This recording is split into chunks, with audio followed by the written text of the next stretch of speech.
Iran के supreme leader अयतुल्ला Ali Khamenei का एक इशारा और इजराइल हो जाएगा तबाह। जी हां, पासदाराने इनकलाब के जनरल के लिए बस एक इशारा ही काफी है।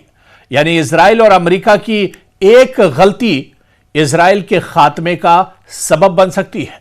ईरान ने मुतअद्दिद बार ऐलान किया है कि वह इजराइल या इसके इत्तेहादियों के खिलाफ अपने दिफाई हथियार इस्तेमाल कर सकता है, जिससे दुश्मन का खात्मा तय है, क्योंकि बस ईरान के पास कई खतरनाक हथियार हैं, ऐसे मिसाइल जो पलक झपकते ही दुश्मन को नेस्तो नाबूद कर सकते हैं।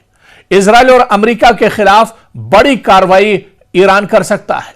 ऐसे ही खतरनाक हथियारों में ईरान के पास कई बैलिस्टिक मिसाइल भी हैं। और दरअसल इन्हीं मिसाइल को, इन्हीं हथियारों को हम समझने की कोशिश करेंगे। ये कौन से हथियार हैं, कितने खतरनाक ये हथियार हैं जो जिनके रडार पर एक तरह से इजराइल है और इसके अलावा अमेरिका भी है। सबसे पहले इसमें जिस हाइपरसोनिक और बैलिस्टिक मिसाइल की बात होती है, जो बहुत ही ताकतवर हथियार है ईरान का, वो सेजल मिसाइल है। जी हां, ये दरअसल एक लंबे फासला तय करने वाला बैलिस्टिक मिसाइल है। ठोस ईंधन यानी सॉलिड फ्यूल पर यह चलता है, जिससे जल्द लॉन्च मुमकिन होती है और तकरीबन 2000 किलोमीटर तक अपने दुश्मन पर यह निशाना साध सकता है। इसकी खास बात यह है कि सख्त दिफाई सिस्टम से बचने की सलाहियत इसमें है। रफ्तार इसकी बहुत ज्यादा है और मुतादिद मकासिद को निशाना बनाने की इसके अंदर सलाहियत है।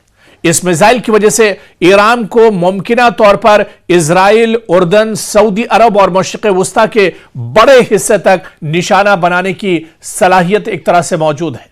यानी सेजल मिसाइल ईरान का बहुत ही मजबूत और खतरनाक हथियार है, जिसके निशाने पर पूरे तौर से मशरिक़ वुस्ता में अगर बात की जाए तो अमेरिका के तमाम एयरबेस और इसके अलावा पूरा का पूरा इजराइल कहीं ना कहीं इसके टारगेट और निशाने पर रहता है। इसी तरह से एक और बहुत खतरनाक हथियार ईरान का खैबर शिकन। जी हां, खैबर शिकन जो दरमियाने और तवील फासले का बैलिस्टिक मिसाइल है और तकरीबन 1450 से 2000 किलोमीटर तक यह भी फासला तय कर सकता है। और जदीद एरोनॉमिक्स, जिससे रडार की शनाख्त कम होती है, यह रडार में बहुत कम आता है और ऐसे में दुश्मन को यह चकमा दे सकता है।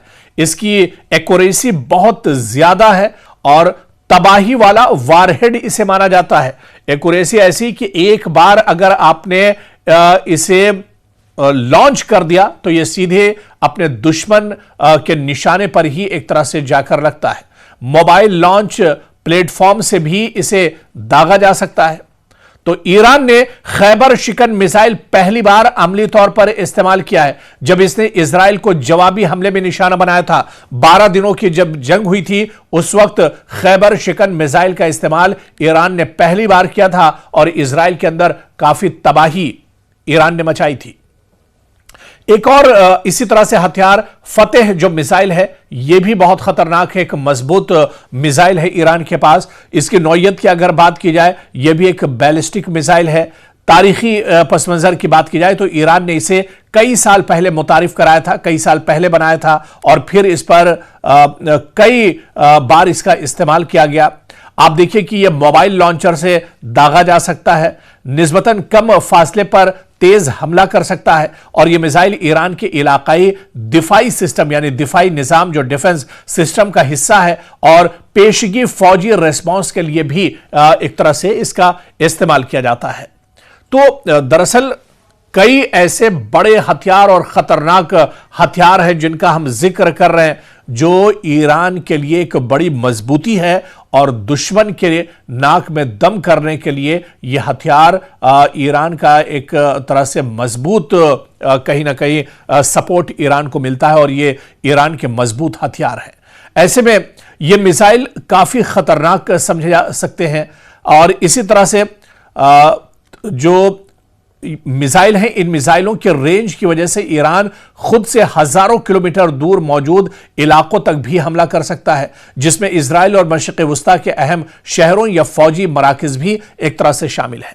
और यही जो मिसाइल हैं, ये सबसे बड़ी ताकत है ईरान की। ईरान तेहरान में बैठकर और पासदाराने इनकलाब के एक इशारे पर मशरिक वस्ता में, खासतौर से क्योंकि इजराइल ईरान के नजदीक है, इजराइल पर सीधे सीधे हमला हो सकता है। और इसके अलावा मशरिक वस्ता में जहां जहां अमेरिका के एयरबेस हैं, वो ईरान के निशाने पर है।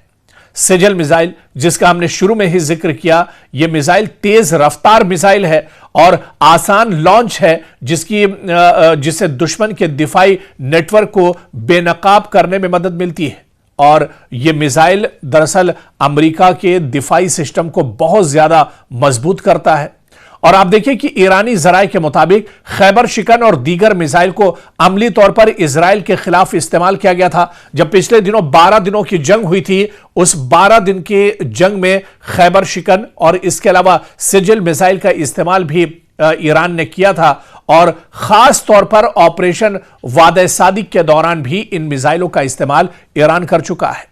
तो कहीं ना कहीं ईरान के पास कई ऐसे खतरनाक हथियार हैं, ऐसे कई खतरनाक ड्रोन्स और मिसाइल हैं जिसकी वजह से पूरा जो मगरिब की जो ताकतें हैं वो एक तरह से ईरान से खौफ खाती हैं। और यही वजह है कि इजराइल और अमेरिका की जो निगाहें हैं वो ईरान पर टिकी रहती हैं कि ईरान कहीं अपने यहां एटमी हथियार तो नहीं बना रहा है, यूरेनियम की अफजूदगी तो नहीं कर रहा है, यूरेनियम को जमा तो नहीं कर रहा है और आने वाले दिनों में वो इजराइल पर कोई बड़ा हमला कर दे।